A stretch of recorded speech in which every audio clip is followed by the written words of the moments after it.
پاکستان کی قومی air line پی آئی اے میں انتہائی ضروری 210 اسامیوں پر بھرتی کا آغاز کر دیا گیا ہے۔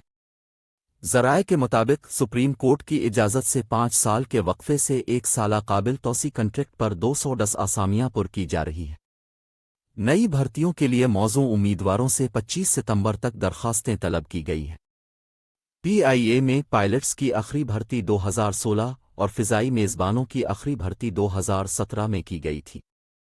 2017 میں بھرتی کردہ 60 فضائی میزبانوں کے بیچ کو 1 سال کا کنٹریکٹ مکمل ہونے کے بعد فارغ کر دیا گیا تھا۔ سپریم کورٹ کی ملازمتوں پر پابندی کے تناظر میں فضائی میزبانوں کے کنٹریکٹ میں توسیع نہیں کی گئی تھی۔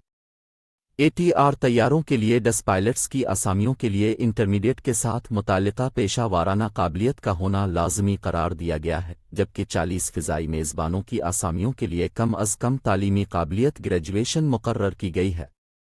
آئی ٹی شعبے میں پے گروپ 6 تا 8 کی 16 اسامیوں پر بھی بھرتیاں کی جا رہی ہیں۔ سینئر سسٹم ایڈمنسٹریٹر تا منیجر سطح کے لیے متعلقہ تعلیمی اور پیشہ وارانہ قابلیت ضروری قرار دی گئی ہے۔